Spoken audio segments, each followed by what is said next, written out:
Olá, paz do Senhor, sou o pastor J.C. Silva, com foco na lição da Escola Bíblica Dominical Betel Madureira, classe Conectar Mais Jovens.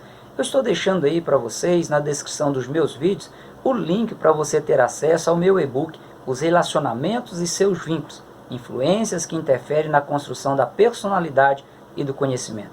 Reserve um tempinho, leia a sinopse desse e-book, eu tenho certeza, será muito útil para o seu aprendizado e na transmissão do seu conhecimento a outras pessoas. Estou em oração por sua vida que está vendo esse vídeo e agradeço a você que tem interagido, deixando aí seus comentários, seu like e compartilhando também os meus vídeos. Sua participação é muito importante. Incentive seus amigos a se inscreverem e também deixarem aí seus comentários e seus likes. O assunto desse quarto trimestre é Ética Cristã, os desafios do comportamento. E o foco de hoje é na lição de número 13, o Código da Ética de Cristo. O texto bíblico de referência está em Mateus, capítulo 4, versículos 1 a 12, onde consta aí o Sermão da Montanha e que será a base da análise de hoje, e é muito interessante que você leia todo esse texto. Apenas para deixar claro, esse sermão proferido por Jesus na montanha, aqui em Mateus capítulo 5, não é o mesmo sermão que consta em Lucas capítulo 6, versículos 17 a 49. O sermão de Lucas ele foi proferido por Jesus em uma planície. O versículo do dia está em Mateus capítulo 7, versículo 12. Portanto, tudo que vós quereis que os homens vos façam, fazei-lhe também vós, porque esta é a lei e os profetas. Na verdade aplicado, o pastor César Pereira, ele esclarece que a ética de Cristo tem como pilar básico o amor a Deus e ao nosso próximo, que é a síntese que Jesus fez em Mateus capítulo 22, versículos 37 a 29, dos 10 mandamentos de Êxodo capítulo 20, versículo 1 a 17. Isto porque, no Novo Testamento, consta o mesmo padrão ético e moral estabelecido por Deus em Êxodo capítulo 20.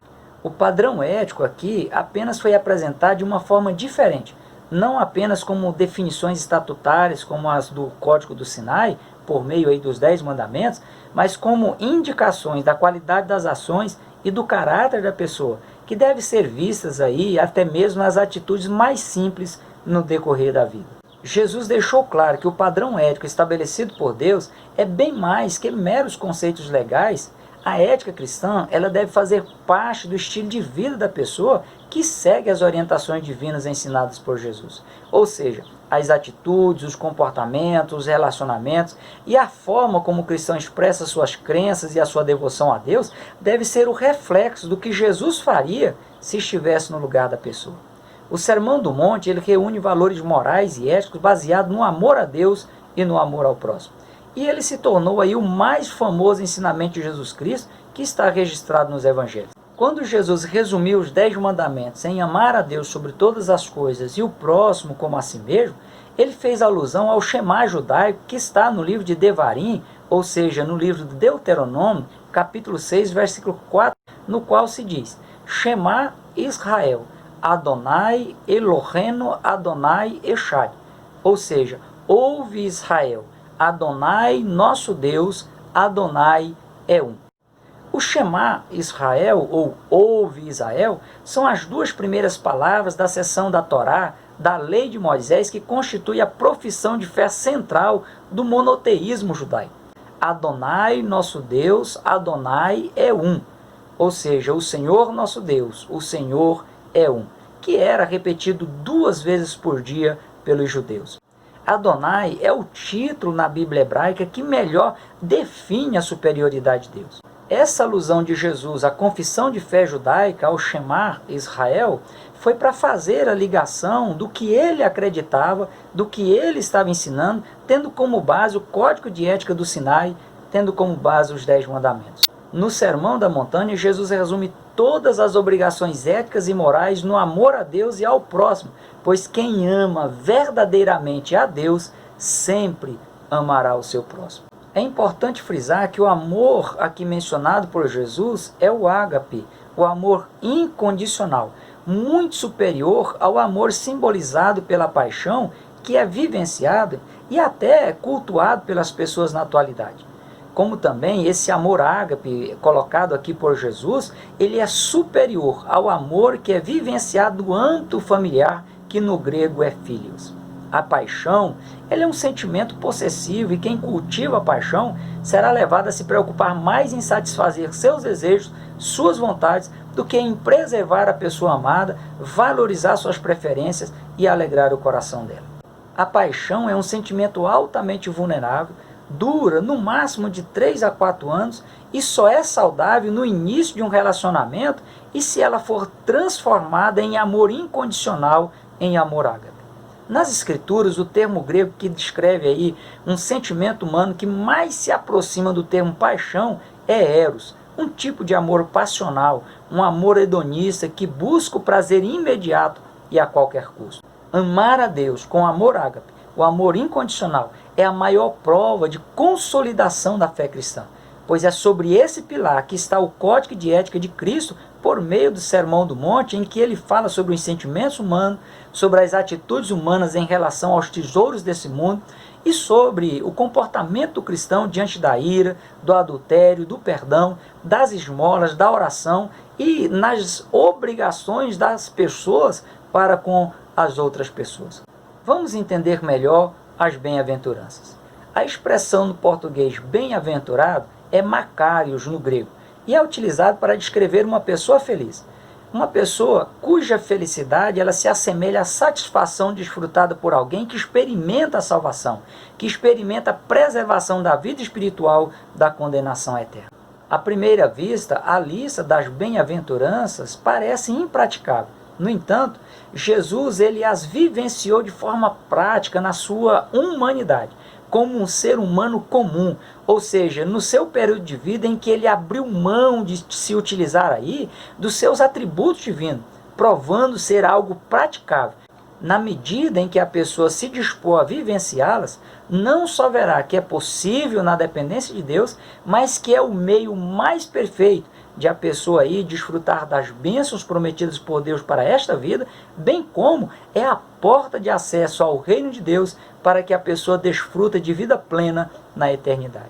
Isto porque as 8 bem-aventuranças mostradas por Jesus, elas expressam as 8 qualidades que formam o caráter daquelas pessoas que serão aceitas no reino de Deus, que será estabelecido aí na terra após o juízo final.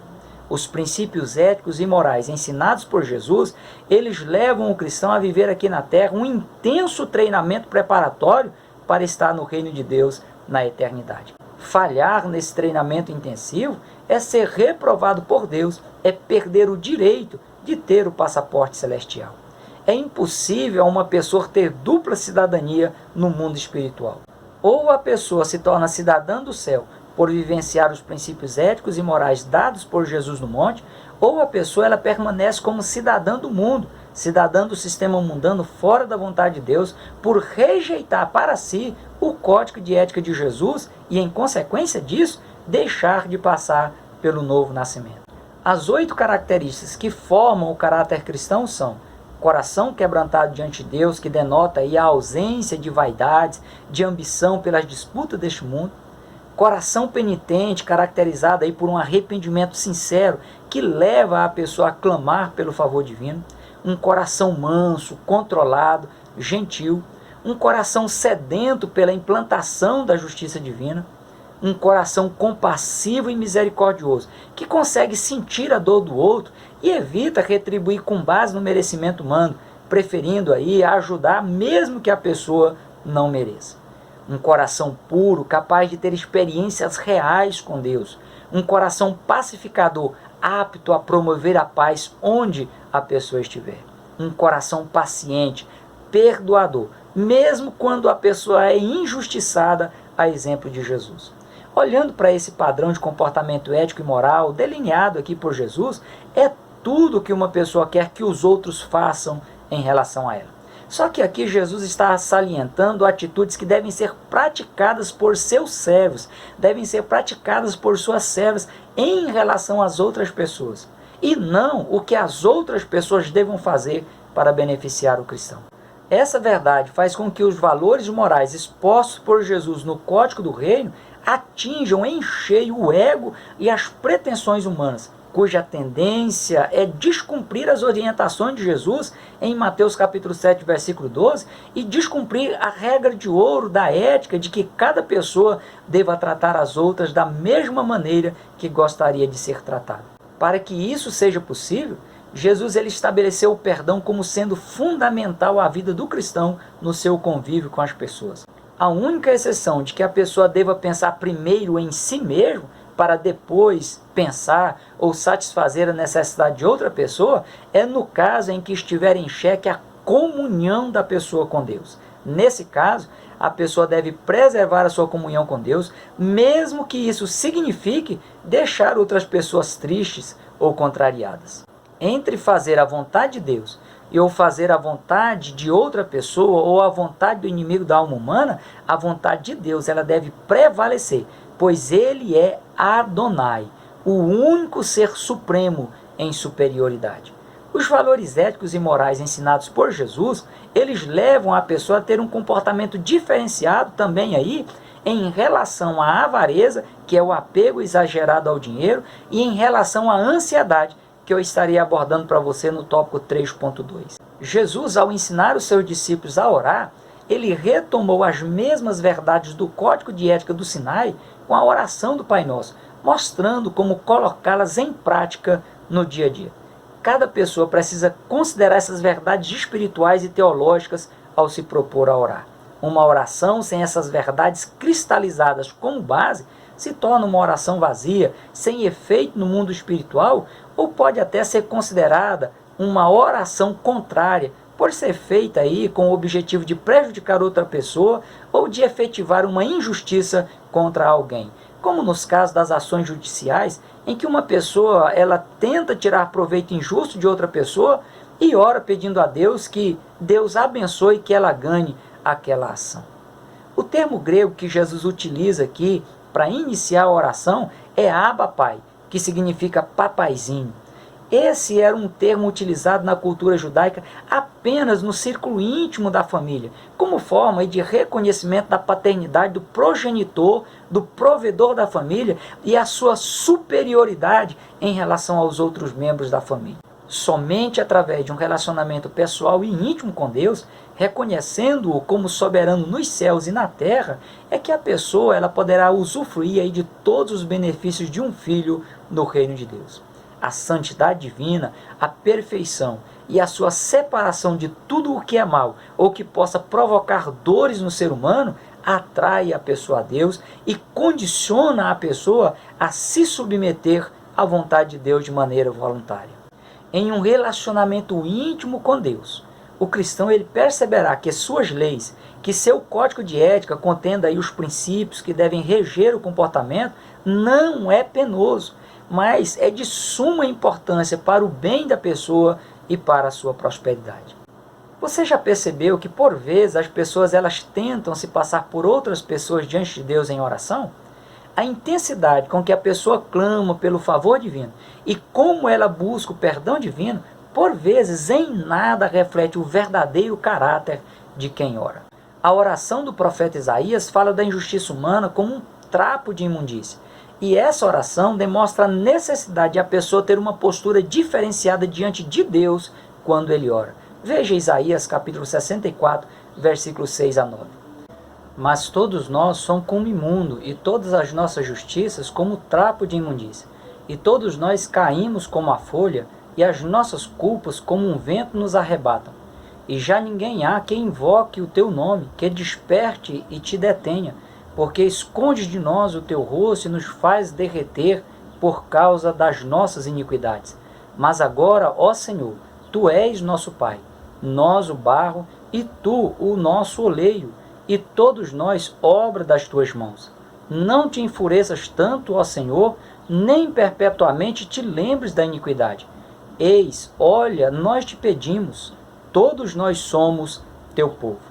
Jesus é tão maravilhoso que para que a pessoa alcance o perdão divino quando buscar, ele ensina o que deve ser feito antes. Ele diz, perdoa-nos as nossas dívidas, assim como nós perdoamos aos nossos devedores. Lembra a máxima que foi estabelecida quando a normatização da ética na Grécia no século IV a.C., de que cada pessoa deva tratar as outras da mesma maneira que gostaria de ser tratada? Se no mundo humano é assim, por que deveria ser diferente no mundo espiritual? Além disso, apesar da necessidade de a pessoa pedir perdão a outra pessoa gerar desconforto emocional, pedir perdão e perdoar é uma atitude que engrandece o ser humano, pois ele estará abrindo mão aí do ego pessoal ou do desejo de vingança para abençoar o seu próximo e com isso provar que ama o seu próximo como a si mesmo. Isso feito, a graça de Deus ela vai superar tudo e vai alcançar o corpo, a alma e o espírito da pessoa que clama pelo favor divino para se tornar irrepreensível. Quanto à ética na solicitude da vida, ou seja, nos momentos que exigem cuidado e diligência, nos momentos que deixam a pessoa apreensiva, inquieta, dadas as muitas preocupações, estresse e a pressão a que estão expostas as pessoas, o Código de Ética de Cristo, implementado no Sermão do Monte, em Mateus capítulo 5, versículos 1 a 12, apresenta um padrão de comportamento, um padrão de conduta que ajuda a pessoa a sobressair nas situações aflitivas e vexatórias, nas adversidades da vida, facilitando assim que a pessoa ela tenha melhor qualidade de vida espiritual e melhor qualidade de vida física para se tornar uma pessoa próspera. A humanidade ela vive se matando para ver aí os seus interesses pessoais satisfeitos a qualquer custo. As pessoas fazem quase que de um tudo para colocar seus objetivos pessoais em primeiro lugar. Trabalha de forma exaustiva, se envolvendo em um consumismo doentio, onde o ter, a ostentação, é mais importante do que o ser. Com isto, as pessoas acabam se auto-prejudicando, pois estão caminhando na contramão dos princípios divinos estabelecidos no Código de Ética de Cristo. Jeremias diz em Lamentações, capítulo 3, versículos 39 e 40. De que se queixa, pois, o homem vivente? Queixa-se cada um dos seus pecados. Esquadrinhemos os nossos caminhos, experimentemo-lo e voltemos para o Senhor. Cada pessoa precisa ser humilde o suficiente para reconhecer que a depender da sua forma de ser e de agir fora da orientação de Deus, ela só irá de mal a pior. Precisa se converter, virar na direção oposta, na contramão dos princípios vivenciados pela sociedade ímpia e priorizar o seu relacionamento com Deus, se é que ela queira vencer na vida física e na vida espiritual. Jesus ele não poderia ter sido mais claro do que foi quando ele disse: buscai primeiro o reino de Deus e a sua justiça, e todas essas coisas vos serão acrescentadas. Não vos inquieteis, pois, pelo dia de amanhã, porque o dia de amanhã cuidará de si mesmo, basta para cada dia o seu mal. Enquanto o ser humano deixar de colocar Deus como prioridade, como centro de suas motivações, um abismo continuará chamando outro abismo. A ansiedade ela tem levado as pessoas a caírem na depressão, que tem sido aí considerado o mal do século. A ansiedade provoca taquicardia, inquietação ou irritabilidade, falta de concentração, pensamento acelerado ou pensamentos indesejados, fadiga ou suor excessivo, falta de ar ou respiração ofegante, insônia, pesadelos, ataques de pânicos, preocupação excessiva, boca seca, náusea, sentimento de tragédia iminente ou tremedeira. E isso é, segundo os psicólogos, uma reação natural do corpo ao gerar uma expectativa apreensiva quanto ao que está por vir. Só que quando a pessoa tenta encontrar um motivo para tudo isso, não há uma causa aparente que justifica essa estranha sensação, esse medo das incertezas futuras. O fato de a pessoa focar na incerteza futura reflete, de certa forma, a falta de confiança em Deus, que ao ser amado sobre todas as coisas, Ele proverá na vida futura da pessoa tudo o que a pessoa precisa para ter preservado a sua vida física e a sua vida espiritual. Ao orientar as pessoas a não andarem de forma ansiosa, Jesus estava procurando ensiná-las que ao colocar em prática as suas orientações, ao vivenciar seus princípios éticos e morais, a pessoa pode estar tranquila quanto ao seu futuro próximo ou seu futuro distante. E que, como bem frisa o pastor César Pereira, muitas pessoas têm sofrido doenças psicológicas ou psicossomáticas por deixarem de vivenciar os princípios morais e éticos do reino de Deus. O código de ética de Cristo, sustentando os mesmos princípios morais e éticos dados por Deus a Moisés, visam aí o bem-estar do ser humano, sua segurança, seu desenvolvimento de forma sustentável em todos os aspectos, bem como a garantia de seu acesso ao reino de Deus. Os princípios éticos e morais aí estabelecidos por Jesus no monte, eles devem ser absolvidos de modo a se tornar o estilo de vida do cristão. Apesar de Deus ter todo o poder nos céus e na terra, ele só pode fazer algo pelo ser humano, no ser humano e através do ser humano, se o ser humano permitir que Deus o faça. Certo escritor disse que só existe uma maneira pela qual aí o homem pode ajudar a Deus, é permitindo que Deus o ajude. Se permita ser ajudado pelo Espírito Santo de Deus, para que você possa sair aprovado para desfrutar das bênçãos de Deus nessa vida, ter acesso a novos céus e nova terra e estar para sempre com o Senhor. Que Deus em Cristo continue abençoando a sua vida, prossiga na paz do Senhor.